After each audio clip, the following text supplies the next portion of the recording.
अर्पित करते हुए करुणा के सागर भगवान बुद्ध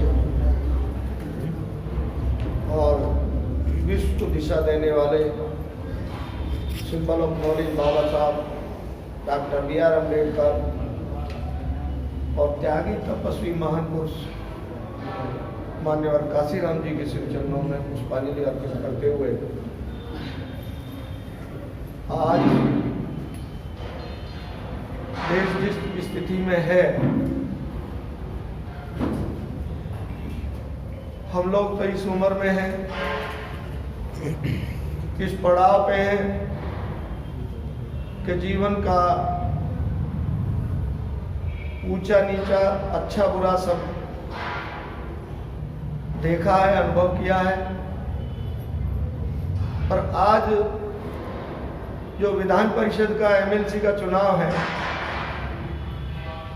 वैसे MLC और भी चुने जाते हैं, MLA भी चुने जाते हैं, सांसद भी चुने जाते हैं। उस चुनाव में और इस चुनाव में काफी जमीन आसमान का अंतर है। ये चुनाव इस देश की दिशा तय करने वाले नौजवानों के द्वारा शिक्षित समाज से होता है। उसमें तो बिना पढ़ा लिखा भी जो भारत के संविधान की जो मूल हमारा संविधान की प्रस्तावना है या शपथ है, उसको भी नहीं पढ़ पाए हैं, ऐसे सांसद भी हमारे देश में चुने गए। मगर मैं उनकी इस रूप से आलोचना नहीं करता। बहुत से हमारे महान विद्वान ऐसे भी हैं कि जो बिना पढ़े लिखे थे और उन्होंने जीवन के पूर्ण मूल को समझाया है, जैसे कबीर दास जी थे। तो मगर अब की परिस्थिति में उसमें बहुत अंतर है। आज हमारे नौजवान भाइयों को बहुत सोचने का इशू है ये, और बहुत महत्वपूर्ण सीट का ये चुनाव है। भाई अजय जी आज से ही नहीं, पहले इनके पिताजी रामकिशन प्रधान जी,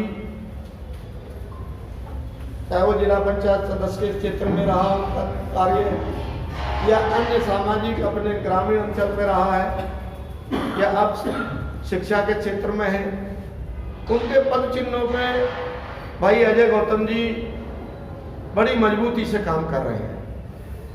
जैसा हमारे संचालक महोदय जी ने भी बताया कि उनके कार्य क्षेत्र की व्याख्या की, भाई व्यास जी भी आ गए, ये भी इनके साथ बड़े मजबूती से लगे हैं।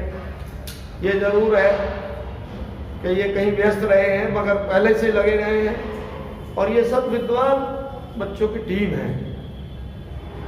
इसमें चयन करना बहुत जरूरी है, और हम भी ये चाहते हैं, पहले से भी बनते हैं कि भाई अजय प्रधान जी यहाँ से नेतृत्व करें MLC का। और गाजियाबाद जिला राजधानी का जिला गिना जाता है, भले ही 9 जिले इसमें जुड़े हैं। सबसे महत्वपूर्ण जिला गाजियाबाद क्षेत्र दिल्ली के नाते होने के नाते यहाँ राष्ट्रीय समस्या और प्रदेश की समस्याओं सबका संज्ञान यहाँ के प्रतिनिधि को होता है। इसलिए मेरी तो शुभकामना है कि भाई अजय जी इस महत्वपूर्ण सीट पे, और सब विद्वान आप लोगों की, हमारी सबकी जिम्मेदारी है, क्यों आज के बच्चे हमसे कहीं ज्यादा एडवांस हैं। भले ही हम पढ़े लिखे हैं, पर आज की शिक्षा और हमारे समय की शिक्षा में काफी अंतर है, और आज की मूलभूत सुविधाएं और पहले की मूलभूत सुविधाओं में बहुत अंतर है। और आज जो राजनीतिक परिदृश्य है, जो शासनिक प्रशासनिक और देश को किस दिशा में जा रहा है, इस पर मंथन करने का नौजवानों का बहुत बड़ा महत्वपूर्ण जिम्मेदारी बन जाती है। इसलिए मेरी शुभकामना है कि सारे मित्र, हमारे नौजवान भाई, जो हमारा भविष्य है, वो सब लोग मेहनत करके इस चुनाव को निकालें। इस चुनाव में मेहनत से बहुत, देखिए जो दूसरे लोग लगे हैं बहुत मेहनत से लगे हैं, और उनके साथ कई संगठन भी लगे हैं। वो व्यक्ति विशेष नहीं, संगठन भी बड़ी नीचे तक लगे हुए हैं। उनसे संघर्ष हमने करना है, उनके साथ से हमने सीट जीतना है। अब एजुकेशन के क्षेत्र में हमारे ये नहीं है कि हमारे पास वोट की कमी है, वोट को संजोने की जरूरत है, वोट को जगाने की जरूरत है, वोट को समझाने की जरूरत है। प्रत्याशी सब अपने आप में विद्वान है, कोई कमी नहीं है, क्योंकि सब ग्रेजुएट लड़ रहे हैं, ग्रेजुएट से नीचे तो कोई है ही नहीं। कार्य क्षेत्र समर्पण भाव को ध्यान में रखते हुए वोट करें, कराएं, कन्विंस करें। और मैं पुनः भाई अजय जी को अपनी तरफ से शुभकामना देता हूं कि आपके हमारे सबके प्रतिनिधि बन के हमारे बीच आएंगे। इन्हीं शब्दों के साथ जय भीम, जय भारत, नमो बुद्धाय। आज की मंच की जो शोभा बढ़ा रहे हैं हमारे बड़े भाई समझ आए, वो भाई श्री राम हितैषी जी पूरा जीवन पर्यंत इन्होंने समाज के लिए दिया है और आज भी हर समय लगे हैं। हमारे बीच भिन्न भिन्न संगठन के हमारे गुप्ता जी, विजेंद्र जी, हमारे नौजवान साथी आदरणीय अजय जी के लिए अपना पूर्ण रूप से समर्थन दिए हुए हैं। और मैं जो हमारे प्रेस मीडिया के हमारे बंधु यहाँ खड़े हैं, इनकी भी मुख्यतः जिम्मेदारी ज़्यादा है कि इसमें सहयोग करें। इन्हीं शब्दों के साथ पुनः जय भीम, जय भारत, नमो बुद्धाय। आप सबके सहयोग से केवल इतना कहना चाहता हूं, जो आगामी चुनाव है एमएलसी स्नातक का, हाँ, इसमें तरह तरह की चीज़ें जो हम एक डायरेक्ट पॉलिटिक्स में जो एक हमारे लोकसभा, विधानसभा या हमारे पंचायतों के चुनाव होते रहे हैं, वो वोट को प्रभावित करने के लिए वो तरह तरह के अनुचित साधनों का प्रयोग करते हैं। वो साधन सबको पता है, मैं नाम नहीं लेना चाहूँगा। तो मेरा अपने पढ़े लिखे साथियों से ये निवेदन है कि उनसे खुद को बचा कर रखें, क्योंकि आपकी जो वोट है वो आपका भविष्य निर्धारण करती है। तो मैं आप लोगों के माध्यम से ये अपनी एक बात प्रत्येक वोटर तक पहुंचाना चाहता हूं कि जो आप वोट करेंगे वो आपका और आपके बच्चों के भविष्य निर्धारित करेगी। तो आप इस वोट को अपने विवेक से करें। अगर आप पे किसी तरह का कोई प्रलोभन आता है, पैसे का, मिठाई का, दारू का, तो आप उन्हें मना ना करें। अगर आप अपने आप को रोक नहीं पा रहे हैं तो उन्हें मना ना करें, लेकिन वोट अपने विवेक से करें।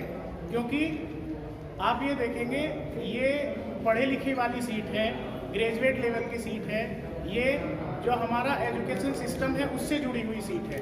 एजुकेशन सिस्टम हमारा कैसा है, जो पढ़े लिखे लोग हैं वो भली भांति जानते हैं।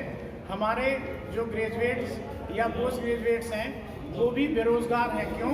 क्योंकि हमारे एजुकेशन सिस्टम में कोई बदलाव नहीं हुआ, जो पुराना है वो पुराना ही चलता आ रहा है। इस वजह से हम कोई प्रोडक्टिविटी अपनी एजुकेशन में नहीं कर पा रहे। अच्छा गौतम जी, देखा गया है कि जो चुनाव लड़ा जाता है, हवा में चुनाव लड़ा जाता है, जो कैंडिडेट है वो पोलिंग बूथ तक नहीं पहुंच पाता है, तो आपकी क्या तैयारी है पोलिंग बूथ तक? मैं तैयारियों के बारे में आपको बताऊं, हमारी तैयारी इन 9 जिलों में बूथ लेवल तक है, चुनाव की डेट से पहले, क्योंकि हम लगभग पिछले 1.25 साल से लगे हुए हैं और इसमें बूथ लेवल तक की कमेटी हमने तैयार की है। वो बूथ लेवल पे इनकी जो लिस्ट आई है पोलिंग सेंटर वाइज लिस्ट पे वहाँ के लोकल लोग, हमारे यहाँ के नहीं, हर जिले में वहाँ के लोकल लोग वोटर से संपर्क कर रहे हैं, उनको डेट बता रहे हैं, वोट कैसे डालनी है वो बता रहे हैं और उनको 1 तारीख में बूथ तक ले जाने के लिए मोटिवेट कर रहे हैं कि आपको वोट जरूर करना है। मेरठ खंड के अंदर टोटल वोट एमएलसी के लिए कितना है? एमएलसी के लिए जो वोट स्नातक के लिए बनी है वो 2,97,000 समथिंग है, जो फाइनल वोट इसमें बनी है 9 के 9 जिलों। अच्छा, जो स्नातक जो वोट डालने जाएगा, कभी कभार कुछ एक अपने आइडेंटिटी भूल जाते हैं, तो उनको चुनाव वोट डालते समय क्या क्या आइडेंटिटी लेके जानी पड़ेगी? इसमें जो अपना आईडी, फोटो आईडी प्रूफ है, जो आम चुनाव में होते हैं, आधार कार्ड, पहचान पत्र या पैन कार्ड या बैंक पासबुक, जो हम आम चुनाव में यूज़ करते हैं अपनी फोटो आइडेंटिटी के लिए, वो सारे इसमें मान्य हैं, वो कोई भी लेके जा सकते हैं। अब देखा गया कि चुनाव जो आयोग है वो अपनी कलम का इस्तेमाल करेगा, अपने पेन का इस्तेमाल करेगा, क्योंकि पहले भी पोलिंग बूथ लूटा करते थे, जैसे कि आज जो ईवीएम लूटी जा रही हैं। तो उस कंडीशन में जो अगर जो वहाँ बैठा है जो पीठासीन अधिकारी है, क्या वो अपनी कलम को कह देगा भाई ये खराब हो गई है, क्योंकि आज इतना समय नहीं है कि वो वोट डाल पाए, तो उस कंडीशन में क्या होगा? ये पिछले चुनाव में एक आई थी, अभी कमिश्नर मैम ने एक मीटिंग ली थी, तो उसमें ऐसी समस्या आई थी कि एक बूथ से जो है वो पेन कोई साथ ले गया, तो वहाँ 3 घंटे पोलिंग बंद रहा था। तो वहाँ हमने रिक्वेस्ट किया है उन्होंने हमें आश्वस्त भी किया है कि एक बूथ पर जो है वो 3, 4, 5 पेन भेजेंगे, जिससे अगर इस तरह से कोई पेन खराब हो जाता है, कोई ले जाता है, खो जाता है, तो वहाँ पे पोलिंग बाधित ना हो। अजय प्रधान जी, ये देखा जा रहा है कि काफ़ी समय से ऐसा लगा है कि जो ये चुनाव है ये बहुत पैसे का चुनाव कर दिया गया है। तो ये पूंजीपति लोग लड़ रहे हैं, कुछ माफिया भी चुनाव लड़ रहे हैं, तो इस चुनाव के अंदर आप अपने आप को कहाँ देख पा रहे हैं? मैं उस चुनाव में अपने आप को, जहाँ हम सामाजिक स्तर पे काम कर रहे थे, इस चुनाव में भी हम अपने आप को वहीं देख रहे हैं। और मैं शब्दों में बता नहीं सकता कि मुझे कितना प्यार लोगों का मिल रहा है। तो वो लोग कह रहे हैं कि इस बार इन्हें चुनाव लड़ना, जो पैसे वाले लोग हैं इनको चुनाव लड़ना सिखा देंगे, कि आप निश्चिंत रहिए कि इनका ऐसा इलाज करेंगे कि भविष्य में इन्हें पता लग जाएगा कि आपको लोगों के बीच में जाके वोट मिलेगी या पैसा खर्च करके वोट मिलेगी। ऐसे मुझे लोगों से आश्वासन मिला। अजय गौतम जी, लोग जीत के चले जाते हैं, विधायक बन जाते हैं, मेंबर पार्लियामेंट बन जाते हैं। जब किसी तरीके की लोगों के पास समस्या आती है तो ना तो विधानसभा के अंदर बोल पाते हैं, ना पार्लियामेंट के अंदर बोल पाते हैं, उनके मुंह में दही जम जाती है। जैसे आप लोगों को इस समय बता रहे हैं, उससे पहले वो भी इसी तरीके से बताते हैं, तो आपका क्या रोल रहेगा इसमें? मैं आपको बताना चाहूँगा कि मुझे भी कई सारी पार्टी से प्रस्ताव आए हैं कि आप चुनाव लड़ें, लेकिन किसी भी पार्टी को ज्वाइन ना करना या पार्टी से चुनाव ना लड़ने का मेरा जो डिसीजन है वो इसीलिए है क्योंकि पार्टी में जाके वो एक सिस्टम है, उस सिस्टम में जाके हम उस एक मशीन जो है उसका एक पुर्जा बन जाते हैं। हम अकेले जाके उस सिस्टम को बदल नहीं सकते। मेरा जो मैं निर्दलीय चुनाव लड़ रहा हूँ, उसका निर्दलीय लड़ने का मोटिव यही है कि मैं स्वतंत्र रहूँ। मैं जैसे आज समाज के बीच में स्वतंत्र हूँ सामाजिक काम करने के लिए, ऐसे ही मैं राजनीतिक रूप से भी ये अगर मौका मिलेगा तो मैं तब भी स्वतंत्र हूँ। मुझ पे किसी पे ये बाध्यता ना हो कि जी मुझे जो पार्टी अध्यक्ष बोलेंगे मुझे वही बोलना है। अगर वो किसी बिंदु पे मुझे बोलने से मना करेंगे तो मुझे वो बिंदु नहीं बोलना है। तो इसीलिए मैंने उनसे अपनी दूरी बनाई। क्या प्रमुख मुद्दे हैं जिनको लेके आप इस चुनाव मैदान में फाइट कर रहे हैं? इसमें सबसे पहला मुद्दा तो ये है कि जो कॉमर्शियल पॉलिटिक्स के अगेंस्ट हमको एक सोशल पॉलिटिक्स का एग्जाम्पल सेट करना है, जो मेरी पूरी टीम का है। बाकी इससे अलग जो मुद्दे हैं उसमें एजुकेशन सिस्टम हमारा एक महत्वपूर्ण मुद्दा है कि हम प्रयास करेंगे एजुकेशन सिस्टम ऐसा हो, सिलेबस ऐसा डिसाइड हो कि बच्चा अगर 9वीं 10वीं में जाए तो वो कम से कम अपनी जीविका चलाने लायक हो जाए। हमारे सिलेबस में कुछ ऐसे सब्जेक्ट्स ऐड होने चाहिए जो बच्चा, जैसे इलेक्ट्रीशियन है, प्लम्बिंग है, आप फॉरेन एजुकेशन में देखेंगे उनको इनकी ज़रूरत नहीं पड़ती है। उनके सिलेबस में वो 9वीं 10वीं क्लास तक उन बच्चों को तैयार कर देते हैं छोटे छोटे काम करने के लिए। तो एक तो ये बदलाव हमारा एक प्रमुखता से रहेगा। इससे दूसरा हमारा ये है कि जो ये पुरानी पेंशन स्कीम जो बंद की हुई है उसकी बहाली के लिए हम संघर्ष करेंगे। और मुद्दों की मैं बताऊं, मुद्दे मेरे नहीं होंगे, मुद्दे समाज के होंगे। जो भी समाज में ज़रूरत महसूस होगी कि हाँ ये बात सदन में होनी चाहिए, वो बात सदन में होगी। उसके लिए मुझे शायद किसी को कहने की ज़रूरत भी ना पड़े, क्योंकि मैं समाज के बीच का व्यक्ति हूँ। मुझे उन परेशानियों का पता है जो हम लोग झेलते हैं, जो हम रोज़ झेलते हैं। तो यही हमारे मुद्दे हैं। एजुकेशन, हम एक एंटरप्रेन्योरशिप पे जो हम काम कर रहे हैं उसमें एक रिजर्वेशन है, सभी लोग ध्यान से सुनिएगा। एक हमारा रिजर्वेशन है पब्लिक प्रोक्योरमेंट पॉलिसी सन 2012 से। इसमें किसी तरह का कोई कास्ट रिलीजन बार नहीं है। 2012 में जो सरकारी खरीद होती है उसमें हम लोगों का रिजर्वेशन है 20%। जो SMEs हैं, जो छोटे स्तर के उद्यमी हैं, वो उनसे होनी चाहिए, लेकिन ग्राउंड पे उसकी जो इम्प्लीमेंट है वो लगभग जीरो है। तो हमारा ये मुद्दा, ये चुनाव भी उसी का वो है। हम इसी के लिए लड़ाई लड़ रहे हैं कि वो अभी सेंट्रल गवर्नमेंट और उनके PSUs में है कि हम इस पॉलिसी को सभी स्टेट्स में हमने मांग पत्र भी भेजे थे। तो ये है कि एक आम आदमी का भेजना और जनप्रतिनिधि के भेजने में फ़र्क होता है। तो एक ये हमारी एक प्रमुख मांग रहेगी। जो छोटे उद्यमी हैं वो अपनी, जो छोटे उद्यमी हैं वो, उनको ये अधिकार जो है वो मिले और सरकारी खरीद में उनका रिजर्वेशन हो। अच्छा अजय जी, इस चुनाव के अंदर देखा जाए बहुत महत्वपूर्ण चुनाव है, एक छोटी सी गलती से वोट रद्द हो सकता है। क्या हमारे चैनल के माध्यम से उन अपने सपोर्टरों को, वोटरों को, अपने समर्थकों को बताना चाहेंगे कि बैलेट पेपर की आपकी स्थिति क्या है, कहाँ पे उनको टिक मार्क करना है, क्या करना है? ये वाकई में बहुत टेक्निकल चुनाव है। टेक्निकल इसलिए क्योंकि पढ़े लिखे लोगों का है।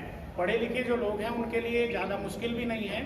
इसमें सबसे महत्वपूर्ण चीज़ तो ये है कि जो आपको पेन का यूज़ करना है, जो आप पेन का यूज़ करेंगे वो पेन जो बूथ पे लगा हुआ होगा वो उसी बूथ पे रखे हुए पेन से ही आपको मार्क करना है।